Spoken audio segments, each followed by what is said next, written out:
How do you handle setbacks? It's a great question, and sometimes people say, like, do you have setbacks? Like, yeah, lots. I kind of joked at the beginning, I'm like, there's tons of failures in there.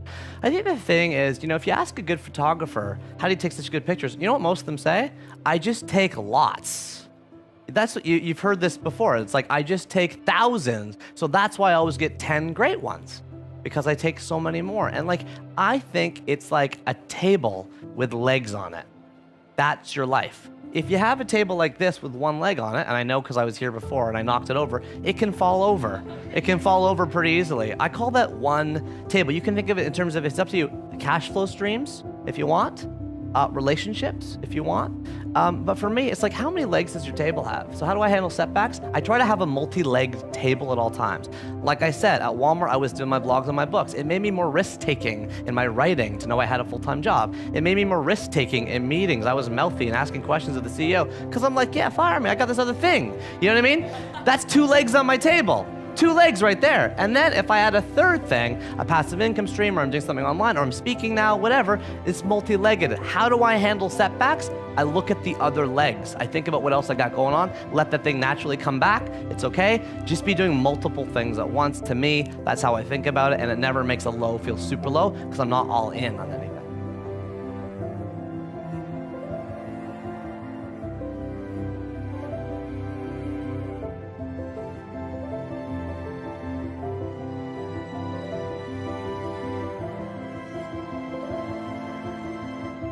Look, we're all gonna get lumps and we're all gonna get bumps. None of us can predict the future, but we do know one thing about it, and that's that it ain't gonna go according to plan. We will all have high highs and big days and proud moments of smiles on graduation stages, father-daughter dances at weddings, and healthy babies screeching in the delivery room. But between those high highs, we may also have some lumps and some bumps too. It's sad, and it's not pleasant to talk about, but your husband might leave you, your girlfriend could cheat, your headaches might be more serious than you thought, or your dog could get hit by a car in the street. It's not a happy thought, but your kids could get mixed up in gangs or bad scenes. Your mom could get cancer. Your dad could get mean. And there are times in life when you will be tossed down the well too, with twists in your stomach and with holes in your heart. And when that bad news washes over you, and when that pain sponges and soaks in, I just really hope you feel like you've always got 2 choices. 1, you can swirl and twirl in gloom and doom forever. Or 2, you can grieve and then face the future with newly sober eyes. Having a great attitude is about choosing option number 2, and choosing, no matter how difficult it is, no matter what pain hits you, choosing to move forward and move on and take baby steps into the future.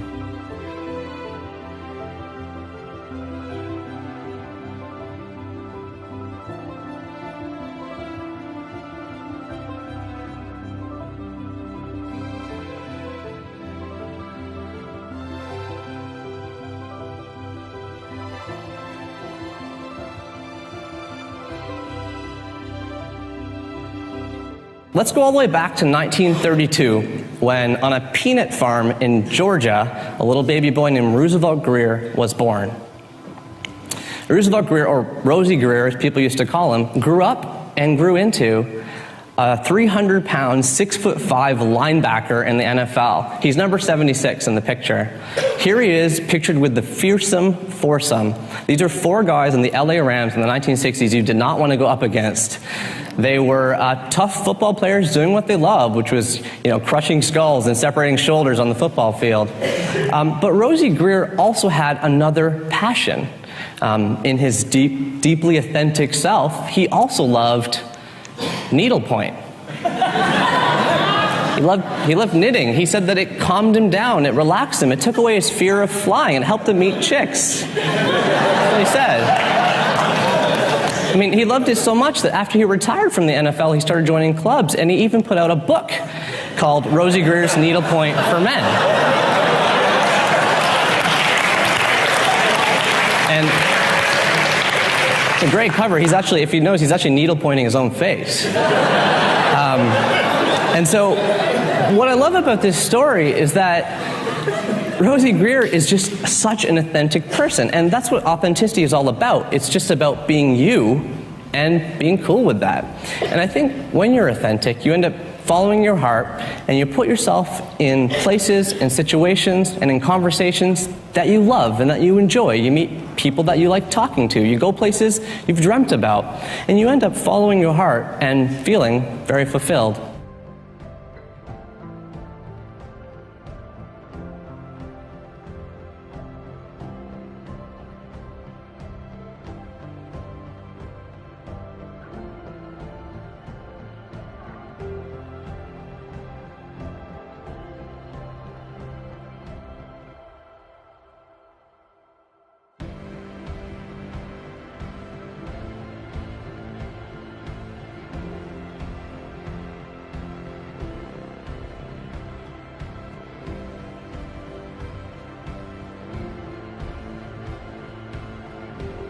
My mom is from Nairobi, Kenya. My dad is from Amritsar, India. So they were immigrants to Canada.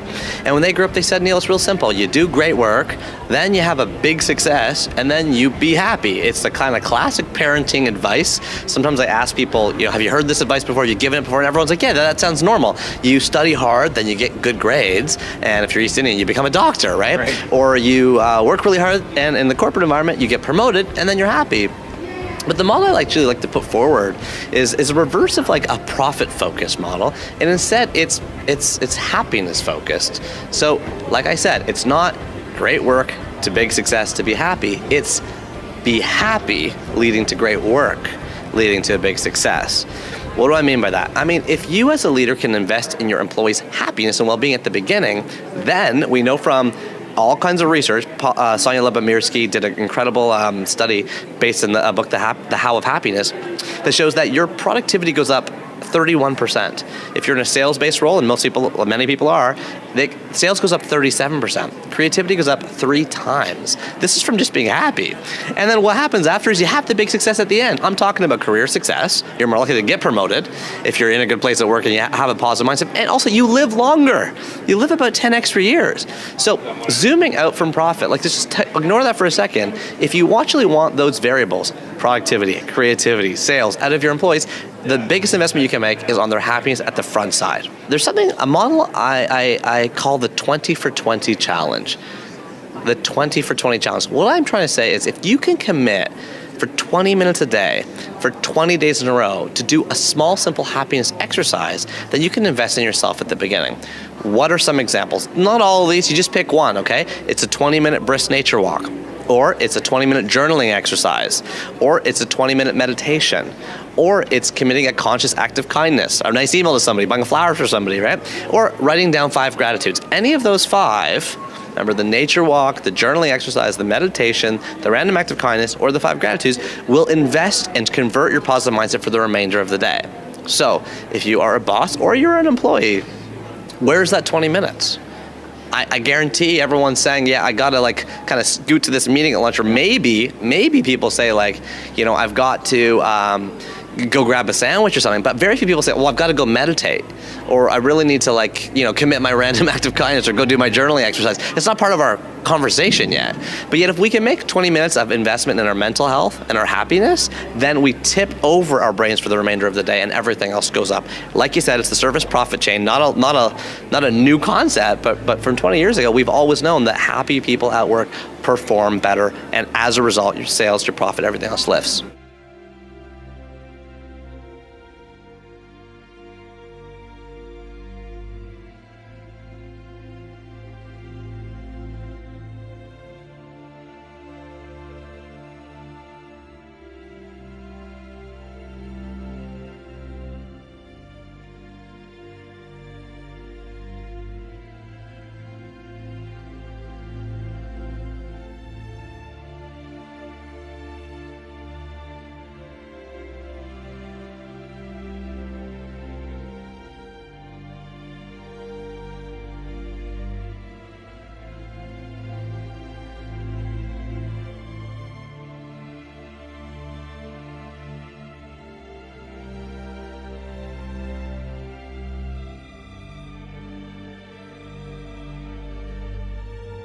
So we had a guidance counselor at my high school who everybody was in love with, and he was awesome. He high-fived teenagers in the hallways, and he was one of those guys that everybody could approach, was accessible to everybody, you know, and we had mandatory retirement. Age 65, vamoosh.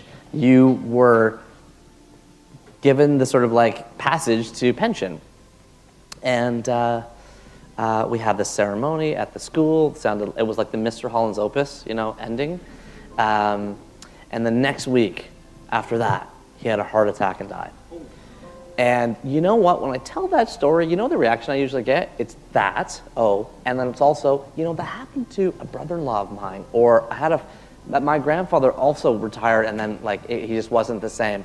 You hear that more often. So I looked into this concept of retirement. Here's 2 things I find out that are interesting. Number 1, Fortune magazine says the 2 most dangerous years of your life, physically, are the year you are born. Infant mortality over the entire lifespan of the human race is 40%. Okay, that's kind of a big number. Better now, but 40%. And number 2, the year you retire. Okay, big deal. And then New York Times reports that incidences of depression spike 40% in that year you retire. So I started looking around the world at this concept of work and of leaving work and ceasing to work. And here's what I find.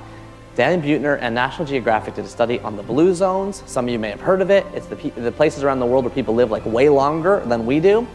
He studied a place called Okinawa in Japan, where they live on average 7 years longer than in North America. And guess what they call retirement? Nothing. They don't even have a word for retirement. Literally nothing in their language describes the concept of stopping work. Instead, they have a word, which I love, called ikigai. I-K-I-G-A-I, ikigai, which roughly translates as the reason you get out of bed in the morning, okay? What is your ikigai? So I gave my wife 2 little cards at Christmas last year. We put them on our bedside tables. She's an elementary school teacher at the TDSB. She writes, to educate leaders who make a difference in the world, okay? I write, finish writing this book, or, you know, to increase happiness inside organizations, or whatever I'm focusing on. But it gives you a bit of a direction. Right. It gives you a direction. And so I advise and I recommend you never retire. Plus, just to throw in there, retirement was invented, okay? It wasn't like we used to do this. We invented it in 1889 in Germany when Chancellor Otto von Bismarck just arbitrarily said, hey guys, retirement, age 65. And lifespan was 67. Now, we all want to retire earlier, and we live way longer. And so those years can be vacuous, and they can be troublesome for all the reasons I mentioned. So I advise people to have an ikigai and to find work that includes the 4 S's: social fulfillment, the structure of getting out of bed in the morning, the stimulation of always learning new things, and the story of being part of something bigger than yourself, something you couldn't do by yourself. If you have those 4 S's, then you have what I call a meaningful work. If you're not doing the work that you love, how can you tap into that sense of purpose and meaning and joy? Great question. And I'm not advocating that someone about to punch out of 30 years in the meatpacking plant sort of punch in for 30 more years. I'm not saying that. What I am saying is that we all have 168 hours in a week, okay? You have that many, I have that many, Justin Trudeau has that many, Mark Zuckerberg has that many, Warren Buffett has that many. The richest man in the world can't buy more time. It's the one thing that's not for sale. So if you take 168 hours in a week and you divide it by 3, you get 3 buckets of 56. 56, 56, and 56. If you are lucky enough to sleep 8 hours a night, and with 2 small children, I am not, but if you are, then that's 56 hours a week. Okay? If you work 56 hours a week as whatever job you don't like, okay, that might be your middle bucket. However, I would still argue that those 2 buckets justify, create, and pay for your 3rd bucket. The whatever you want to do bucket. Is that where you volunteer? Is that where you're in the church group? Is that where you're doing something you love? And even when the meatpacking plant is over or the gig is done, then your bucket can expand and you can keep doing work. The definition of retirement I'm using is ceasing work completely, becoming idle, okay? Yeah. Many people who are like, I'm retirement, they're like, I love retirement. I volunteer at the hospital, I'm always down at the library, and that you're not retired, you're doing 100 things, okay? So that's what I'm saying. It's like, keep finding things you love.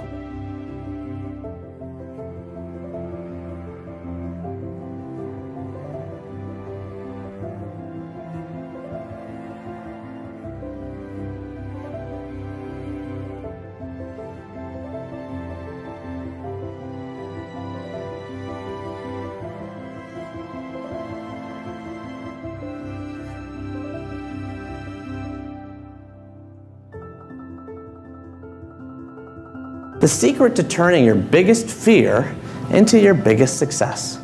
I'm embarrassed to admit this, especially because we're filming this, and so it's going to be on YouTube forever. But I'll say it right now, for the first time. I didn't know how to swim at all in my early 30s. Okay, I'm 36 now. And why did I know how to swim? My sister could swim and everything. It's because I had ear infections my whole childhood. So I had tubes in my ears my whole childhood, and I had a traumatic experience on top of all that, where I fell into the pool and I couldn't swim. So I can almost still see it today. And so that's fine, because you know what? Who cares?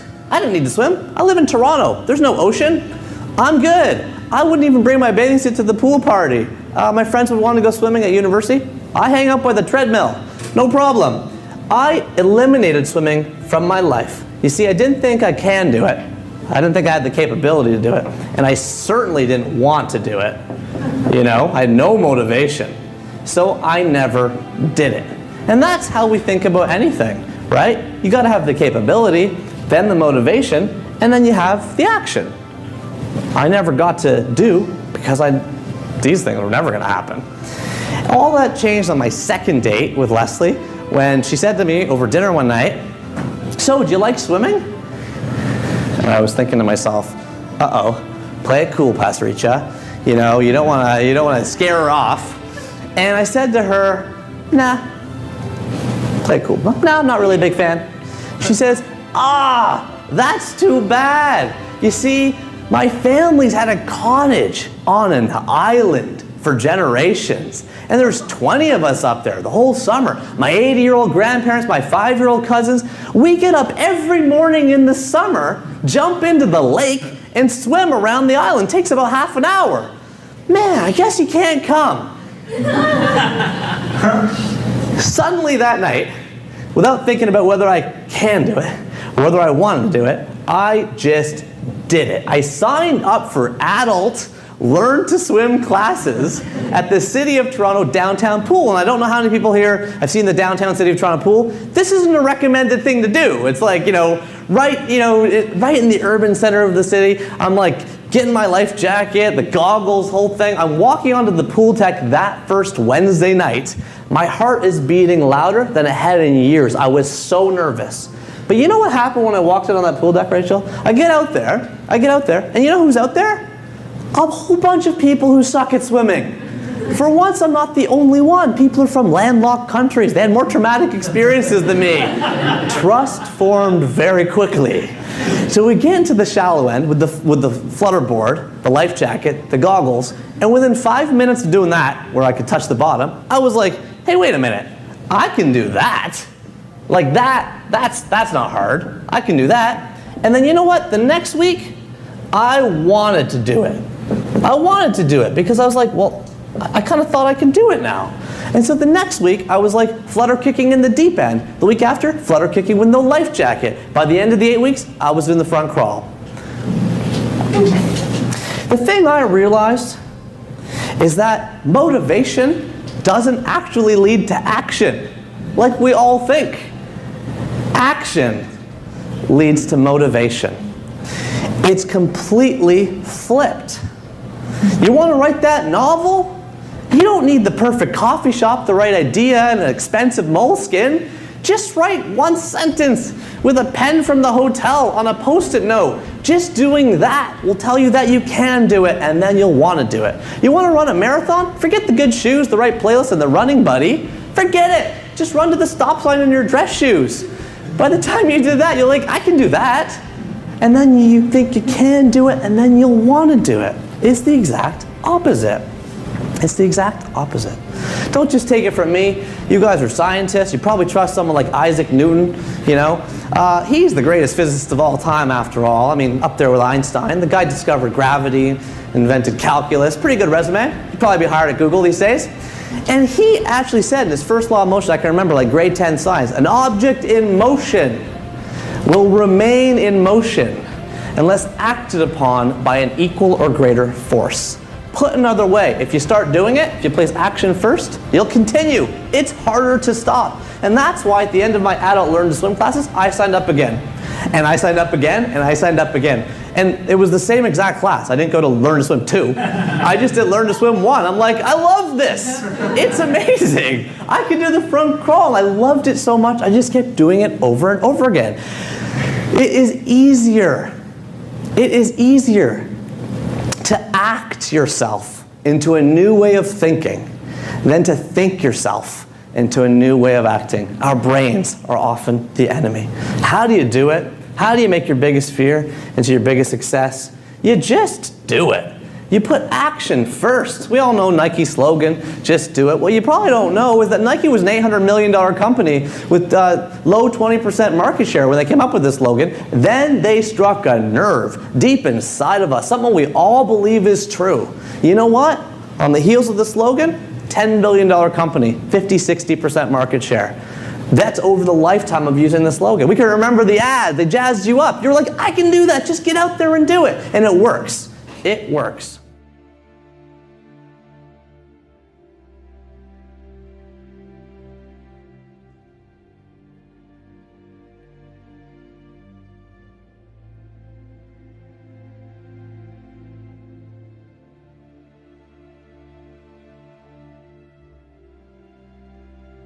I have a really strong viewpoint on advice, and it's a bit counterintuitive, and maybe sometimes controversial. The thing is, there's a famous quote from the 1800s that says, when we are asking for advice, we're really looking for an accomplice. Okay, we're almost always looking for something to either agree with what we want or disagree with it, so we can kind of stand firm in our viewpoint. You ask people what you should name your kid or what school you should go to, you might already have an idea in your mind. And so one day I was surfing through the newspaper and I noticed the cover of the New York Times and the cover of the Toronto Star, the biggest two newspapers in both countries, had the exact opposite advice on them. One said, no need to get extra vitamin D, because there's been a study and 1,000 people have been in this study and all the research says you don't need more vitamin D. The other newspaper said, go on the offense and get your vitamin D. None of us are getting enough, the Earth's tilting away from the sun, like, guys, this is a big problem. And I'm like, it's like huge credible news sources with studies backing both of them on the front page the same day, showing the exact opposite advice. I started thinking about advice, the concept of advice, and start realizing that the most common advice of all is actually cliches. Right. So true that you just have them memorized, and it's like, you know, the early bird gets the worm, right? But then you start thinking about it, you're like, or is it good things come to those who wait? You know, and you start thinking, okay, well, it's actions speak louder than words, right? Or is it the pen is mightier than the sword? And for every single cliche or piece of advice you've ever heard, there is an equal opposing piece of advice. So the biggest advice I leave anybody with is don't take advice. The answers are all inside you. You already know what to do, and anything you're seeking is just trying to confirm something you already believe. Forget it. You don't need the books. You don't need the newspapers. You don't need any advice. You already know what to do. Just do that.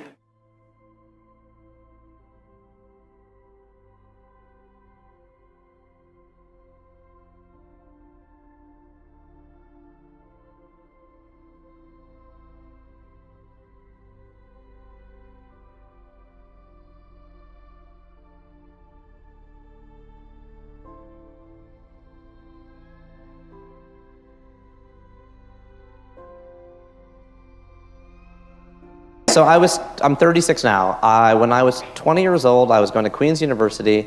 Anyone want to go to Queen's here? This room? Okay, oh, a lot of good Queens turnout today. This is good. I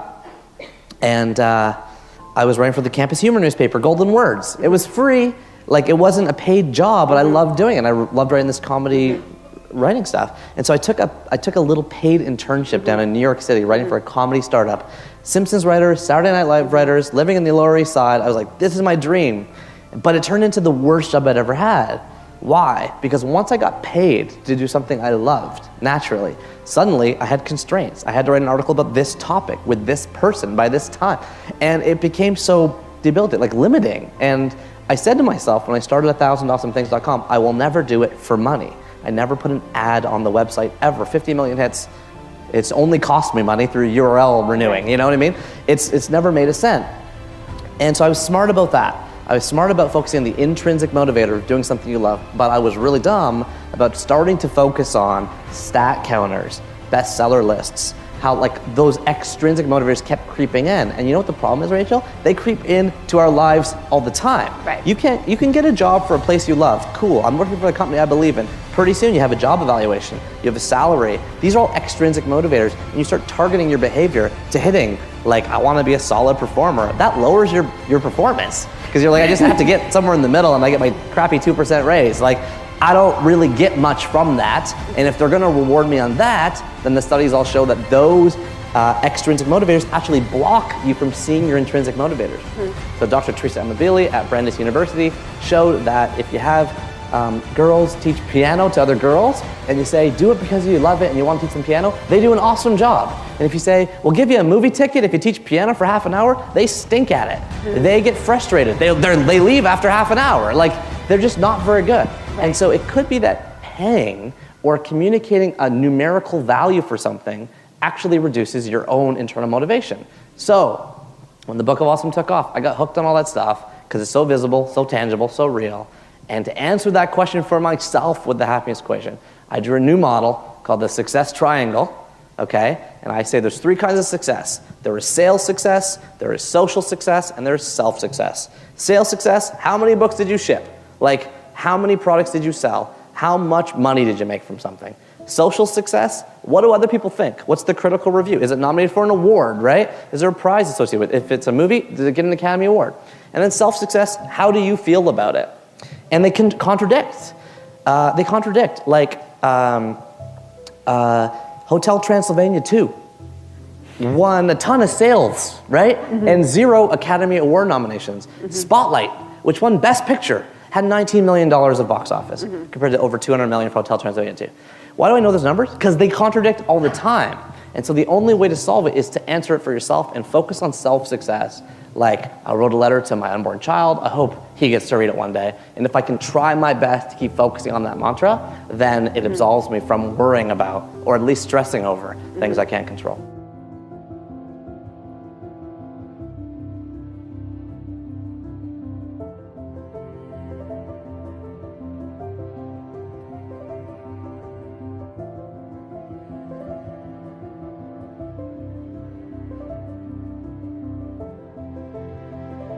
I love hanging out with 3-year-olds.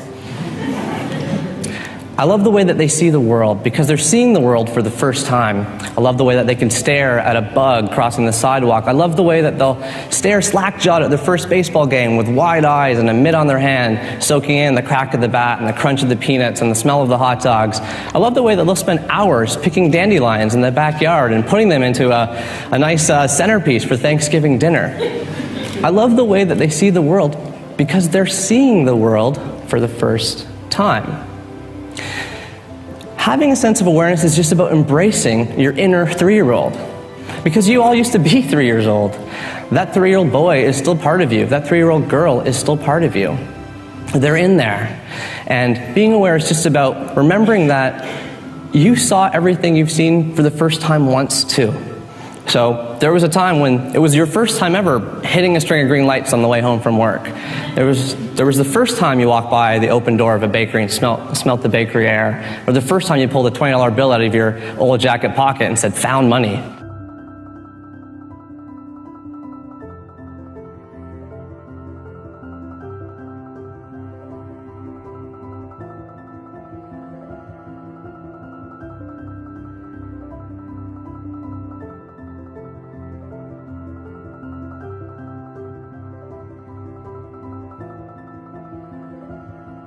There's these 3 numbers that scare me every single morning I wake up. I think about these numbers every day, okay?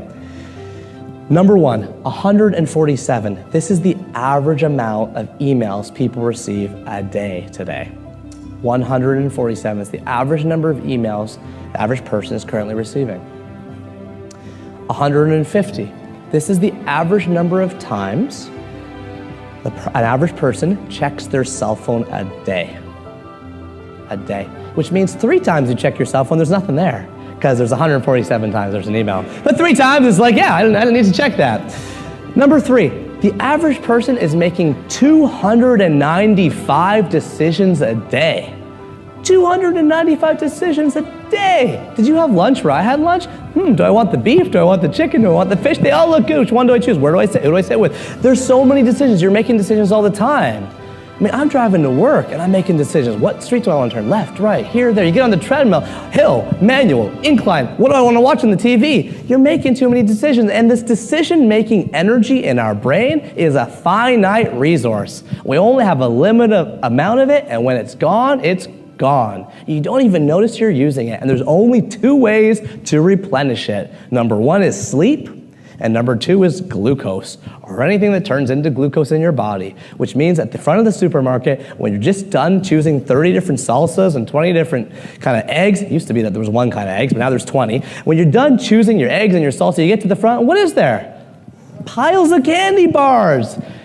At the end of the trip, when your decision-making energy is down, they finally hit you with the thing you don't even know you need, but you need it because you just used all of your decision-making energy. Has anyone here ever had the experience of choosing their wedding registry in a big department store? Anyone ever had that? You know, where they give you the Telzon gun and you walk around yourself scanning everything? It's fun in the morning, isn't it? Hey, what kind of glasses do we want? Tall ones, short ones, bright, shiny? How many do we need? How many bowls? How many plates? How many forks? How many knives? How many do we need blankets? Yeah, by the end of the day, and my wife and I did this, by the end of the day, we're adding like $300 ice buckets. We never use an ice bucket. We don't need an ice bucket. Never mind a really fancy one. Our decision-making energy is gone. We're making 295 decisions a day. So, to research the happiness equation, I interviewed a number of Fortune 500 CEOs, billionaires, politicians, world leaders, best-selling authors, and I asked them one question. I said, you're a busy, successful person. How do you make all the decisions in your day? How do you create space? Because I know your schedule is busy. And I synthesized the results from all those surveys into one drawing I made for you today. My drawing suggests that every decision you make takes a certain amount of time, and it's of a certain importance. It's either a lot of time, or it's a little. It doesn't take very long. And it's either not very important, or it's a big deal. Every single decision we make is on this chart. So what do we do with those decisions that are low time and low importance? What do the successful people do? Low time and low importance. With those decisions, your goal is to automate them. To automate them. Remember I told you I was trying to decide which way to get to work every day? Now I follow the Waze crowdsourced traffic app. I don't think about how I get to work anymore, ever again. All those decisions, which street, this street, left or right here, I can try to beat the traffic here, listen to the radio for this one, I don't think about. I took 52 decisions out of my day with that one change. A woman came up to me after one of my speeches and says, you know what, that makes a lot of sense because for years at work, I was always struggling at lunch. At my office, it was always like, where are you going to go for lunch today? Do you want to go here? Do you want to go here? Hey, who's going to come with it? Who's going to drive? What do you want in your sandwich? Lettuce, tomato, pickles? We got to get back. It's like so many decisions about lunch. It's like now I just have a new policy. It's called double dinners. Every dinner I make double. And the double amount is my lunch leftover the next day. It's not rocket science. It takes 32 decisions out of the day for her.